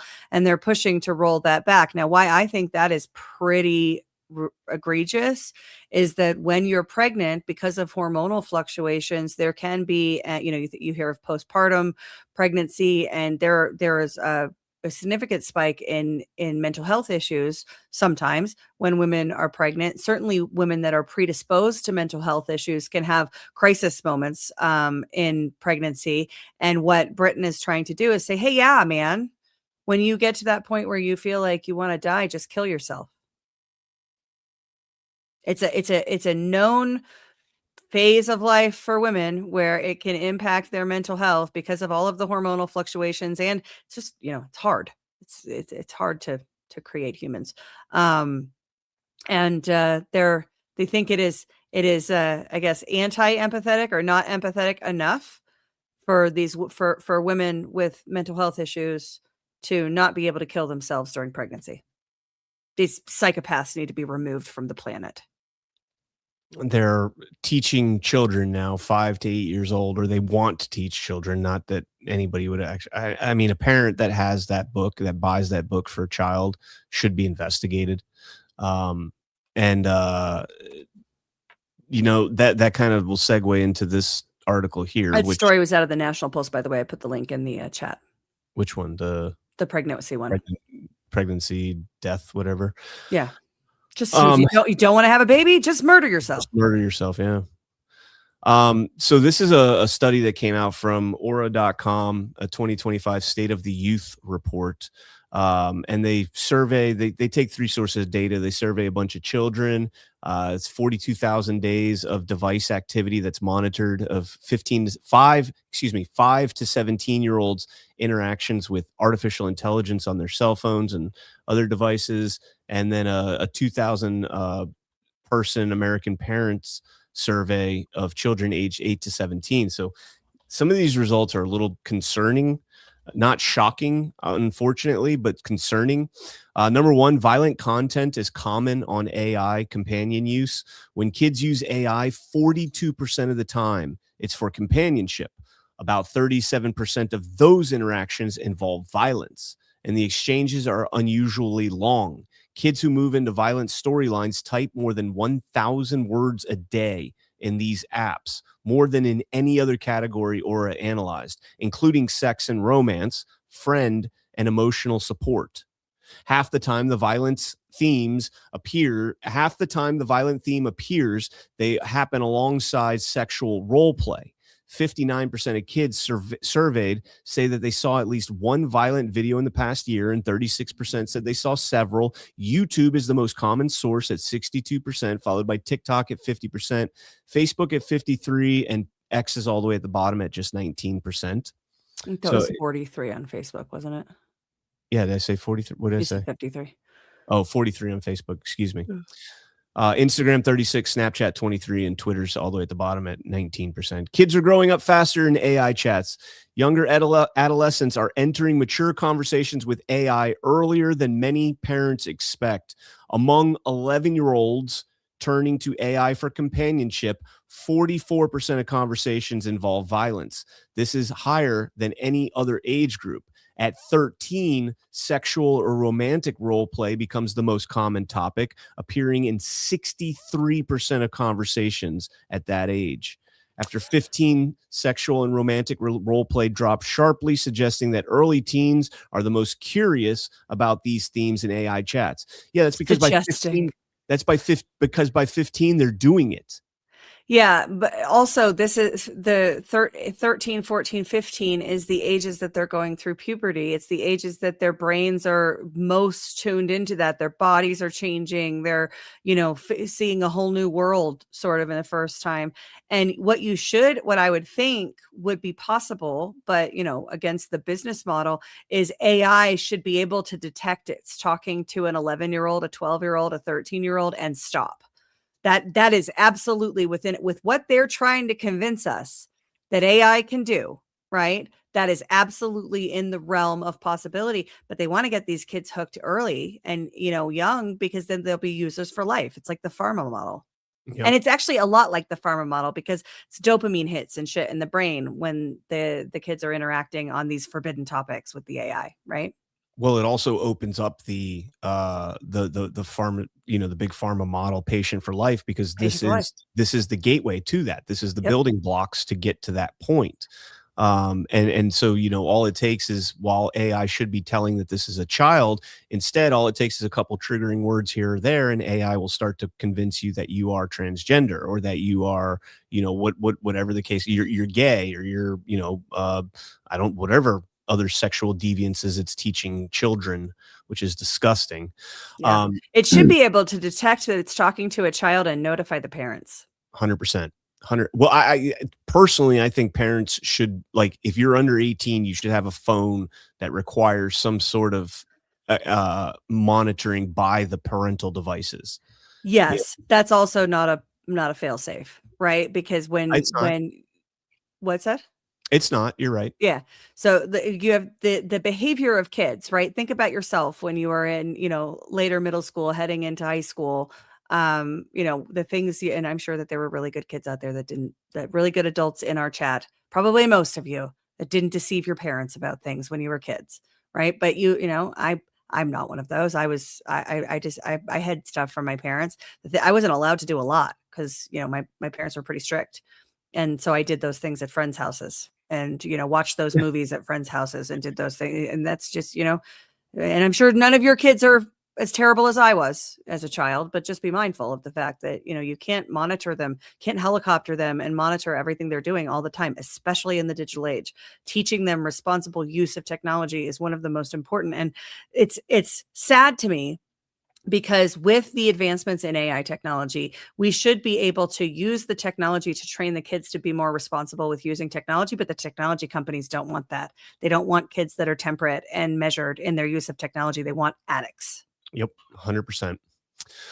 And that article, that study goes on to talk more and more about how when parents try and actually limit the amount of times their kids are able to access these devices, it causes more and more disparity and animosity between the child and the parent. And it also goes on to say that most of the children are like, we wish we could do the same thing to our parents, because they sit there and look at their fucking phones all day long too.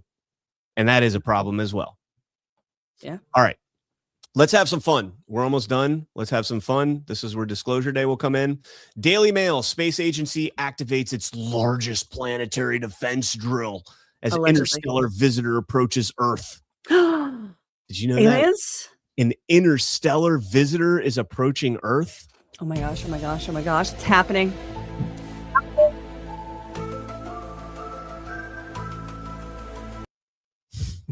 All right. The mysterious interstellar object 31 Atlas is just days away from its closest approach to Earth, triggering a major planetary defense drill. The ESA, European Space Agency, NASA, and more than 23 nations have launched the largest drill in history, which will run through January 2026, using the suspected comet's harmless passage through the solar system as a test for tracking future threats from space. 31 Atlas is expected to come within 170 million miles of Earth on Friday. No risk for potential collision. Thanks. It only has 170 million miles. No risk of collision there. You sure? Are you sure? You can't be sure, because space is fake and gay. Yes, it is. Whoa. Where'd it go? It says at the heart of their plan, space agency officials said that Earth needs an asteroid deflection system, meaning a way of shifting the course or destroying space rocks projected to hit our world. Just call Bruce Willis, although that was kind of low blow And Ben Affleck. and Liv Tyler. And she never went up. She just whined about it on the ground. yeah, but you need that emotional support, right? Somebody's got to motivate Ben Affleck to go down and save. If we want to bring in additional mediums, we could call Alicia Silverstone because she was in the video of the Aerosmith, music video of the song that was played in that movie. Incorrect. Alicia Silverstone was in that movie. No, you're right. I'm not. You're thinking of Jaded. Is that the Crying When I Met You song? Yeah. Yeah. That was the one that Damn Alicia Silverstone was in. Don't try me on movie stuff. We could get Steve Buscemi, Crazy Eyes. We could get Crazy. Well, you think? Oh, he was the best character. He and Owen Wilson were the best characters in that movie. Owen Wilson's character was great. Steve Buscemi when they had to like duct tape him up at the end. Let me do it. I'll do it. Oh man, I don't think I've seen that since it came out. Maybe in honor of Atlas, whatever it's called, I might watch that again. There was a marketed attempt to fear people into a comet hitting Earth because like right at the same time Armageddon was coming out, there's another one called Deep Impact, which I think had Jake Gyllenhaal. Did it? I can't remember because I never saw Deep Impact. It was never interested. And Morgan Freeman. Didn't have he was the president. Wasn't not Harrison Ford. What's the other one? Dennis Quaid. I have to look up the cast because I can't that blonde lady, I can't think of what her name is, the main character lady, the journalist. I don't know. While you're looking that up, check this out. Meerkat is a vigilant watchdog that constantly scans the new telescope data for freshly discovered objects. It specializes in spotting imminent dangers that might hit Earth in days, weeks, or up to a month. Meerkat runs automatically 24/7 and sends fast alerts to astronomers if something looks risky right away. Elijah Wood. Aegis acts as ESA's careful planner that crunches data to predict risks far into the future, often over 100 years away. It calculates precise objects for thousands of known asteroids and comets, figures out tiny chances of future collisions, and maintains a public risk list of objects to watch. 31 Atlas has served as the ultimate test for scientists as it comes from a completely different part of the Milky Way galaxy, unlike many asteroids in the solar system which orbit our sun just like planets do. NASA has concluded that 31 Atlas is a comet from a distant solar system that has shown no signs of being constructed or harboring alien life. However, skeptics remain convinced that there have been too many unusual anomalies taking place during the object's year-long journey through our solar system to completely dismiss the possibility that something intelligent is nearing Earth. The truth is out there. So I love that you played that song again because so the movie had Morgan Freeman, Robert Duvall, Elijah Wood, and the red lady, the blonde-haired lady. I was looking at Redgrave. I was looking at Redgrave. The blonde lady was Taya Leone, who's married to Mulder. Yeah. But they're divorced. They got divorced in 2014. So this is the new trailer that dropped for the Spielberg Disclosure Day movie. Check this out. If you found out we weren't alone, if someone showed you, proved it to you, would that frighten you? Good morning, Kansas City. Let's take a look at today.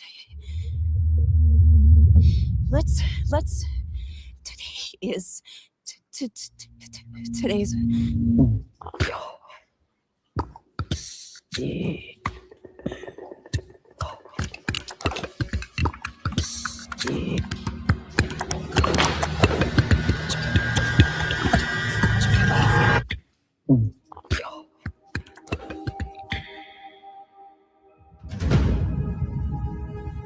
people have a right to know the truth.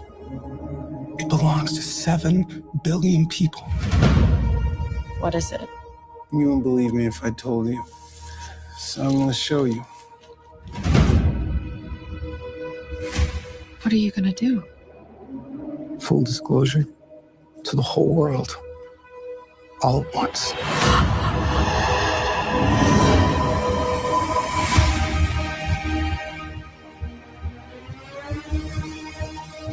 People keep wondering. Encountering the unknown. They're coming! They're coming! They are starved for the truth. Do you think there could be others? Why would he make such a vast universe? Yet save it only for us?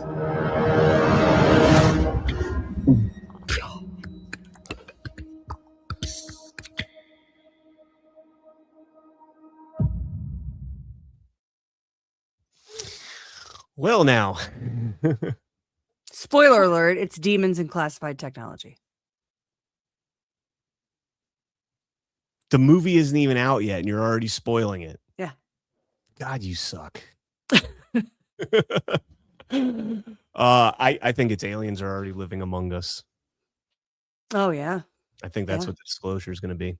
And that's why they show the people changing their eye colors, the animals that are able to connect with humans on a level. It's going to be interesting.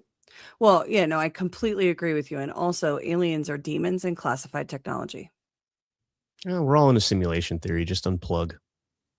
Why would he create this vast universe and only save it for us? Well, you're believing a lot of stories about the vastness of the universe and what's out there, and you're believing a lot of things that you've been told, which, in my opinion, the intention of a lot of those stories was to minimize the creator and make it appear that we are small and insignificant when, in fact, we are created in the image of God. Amen.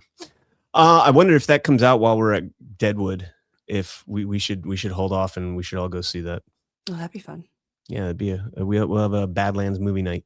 Yeah. We can rent a theater. I never realized how cheap it is to rent a theater. Now it might be more to play that movie. Yeah, the new one.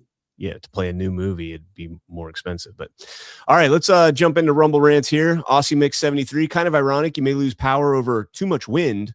What about the windmills? No, they're saying they're shutting down the power though so that they don't cause a fire. Yeah, but if they shut down the electricity, is it going to shut down the, there's got to be electricity capture and everything that goes along with those windmills. Yeah, they're, collecting wind, but there's a lot of tech that goes into them. Are we shutting down the windmills too? Sorry, it's too windy for the windmills. I don't know. I love that though. Transmission lines, but how are we harvesting power from the same wind that will knock it out? Something is very wrong with someone's logic. Yeah. And then Aussie makes, oh yeah, Merry Christmas, all you Badlanders, and especially all you at Badlands, mad respect and love. And I would just say, Aussie Mix, it's not logic, it's communism. Yeah, there you go. Blue Demon 75, hit the like and give a tip. Just like if you're at your favorite watering hole, we are giving you shots of whiskey, force feeding you, baby. Plymouth Patriot 6157. Merry Christmas, you two. Thank you so much. Merry Christmas. Thank you so much. Merry Christmas to you. Dawn and Cookies Kid is now a monthly supporter. Thank you so much. We appreciate that. Wooba 129. Try to listen daily while at work. You two and this show are my favorites. Love you guys. Merry Christmas. Yeah. Awesome. Thank you so much. Quitty J. Ash, we respect your opinion. Based on your interaction with Susie, you read that one. Go ham as you can on why you feel the way you do, Fog of War. Yeah, if you go back to, I don't know, about 45 minutes into the show, I went through that. But it's it's based on it's anecdotal and based on my personal experience is the answer. Babbage 3, question from the chat for Ash. Do they make their own tallow at Soft Disclosure or source it? Yeah, so she gets the animal fat from a local rancher as I believe the rancher is in the Wet Mountain Valley, and she renders and makes the tallow product herself. All right. And it's amazing. It's really, really incredible to understand how all that works. It is. Beard Love balm. science. Fantastic. Get you some beard balm, man. Beard oil. Beard oil. Oh, beard oil. Excuse me. Beard oil. Get you some beard oil. Like I've been trying that product since she first made it. When she told me, she's like, disregard the smell, the scent. Not that it smells bad, but What scent is it? it didn't have a scent yet. She hadn't. That's the one Matt has, is the unscented one. Yeah, she hadn't tied in scent components yet, and so it still smells great. Yeah. Very manly, rugged. And the unscented we call naked, by the way. Oh, naked. Excuse me. I'm uncomfortable talking about naked. Fair. Rick and Morty episode. No, so like if you take the beard oil and you put it in like when you're just out of the shower, like just take your towel, just barely pat down your beard, just pat it dry a little bit, and then put the beard oil in. Your beard will never have felt so soft in your entire life. It's fantastic. And you need like 3 to 4 drops for your beard. You don't need like a ton. Well, I need a lot. I have a big beard. Yeah, Annie told me that after I explained to her how I had like basically like pinned Matt down, like put beard oil because I wanted him to try it, and he was like, dodging me on it. And I explained to her what I did. She's like, "Sounds like you used way too much." It's like, oh no, there's no such thing as too much beard oil. No such thing. Eva L says Eva L. Lucian, brother-in-law, retired Chicago PD, had been keeping parallel books of what really happened versus what he had to report to the department. Cooked crime stats have been happening for a long time. Dude, send me that. Email that, CannCon at CannCon.net. That is fascinating. Jules 1533, Wiles' father was an alcoholic. Perhaps she equated his driven personality with Trump. She is the daughter of Pat Summerall. Yep, famous football, legendary football announcer. Gina Hardy, I have a distinct knowledge of working both as a driver's license examiner and a truck driver. Have some interesting insights and experiences. Yeah, and I put in the chat your and my email addresses. So if you have information that enhances the story or adds to the story, please send it to us. I'd love Absolutely. your insights. Boba Bafoo. There are better wind power harnessing machines. Great show. Yeah. All Thanks. right. Spetzel also said they shut down the windmills when the wind gets too high. Because of course, you'd think that super high winds would be like it'd be like your Black Friday Amazing. in markets, right? You're getting all the energy, but apparently not. Not so much. All right, guys. Well, thank you all so much for tuning in today. Do us a favor and smash that thumbs up. Hey, Trumpet, good to see you in the chat there. If you Smash that haven't thumbs up. chatted throughout this whole show, but you're watching, just drop in and say hi really quick because it helps us. We appreciate it. Unique chatters is Unique what it's chatters. called officially, as I'm told by my politically correct cohort over here. Smash that thumb. We playing thumb war? Oh, I'll kick your ass at a thumb Oh, war. could do it. Wait, no, this way. Your ass at a thumb war. 1, 2, 3. We can't. 1, 2, 3, You would 4. not win. Thumb war. I would crush you. My All right, hands are next card. guys. Yeah, but mine's small and like seeky and agile and move it around. Come No, up around the back. no. Mhm. Eventually, the grizzly right. bear just The Great Thumb War of 2026 is taking place in the spring because we don't know the location or the date yet. We know the ideas about these things, but we don't have final ones yet. But at the Spring Guard, we will have the Thumb War Championship of the world. There we go. All right, guys. Thank you all so much for tuning in. We will see you. Stay tuned tonight. Got a lot coming up tonight. You got Shipwreck at 7 p.m. 8 p.m. 8 p.m. 8 p.m. Excuse Shipwreck, me. Altered State, and DPH. Yep. So stay I tuned. think And, Ghost is on now, isn't he? probably. Is he on now? Probably. Yeah, I'm also gonna I'm gonna be checking out the Fannie Willis hearing is going on live now as well. So I'll be Excited checking for that that. out. All right, we're out, guys. Bye, guys. Soft disclosure, just dropped new favorites for the season. The lotion, your 5-ounce favorite, is still here. And now we've added full 11-ounce bottles. New lavender tea tree deodorant, clean, calm, and effective. New tallow bars, chamomile lemon rose, and naked. Rich moisture that actually works. And now the lineup is complete. Beard oil in unscented and spiced vanilla. Palo lip balms, available in chamomile mint, vanilla, naked, and vanilla tangerine. Halo Bar Minis for pocket-ready hydration. Available in vanilla coffee and naked.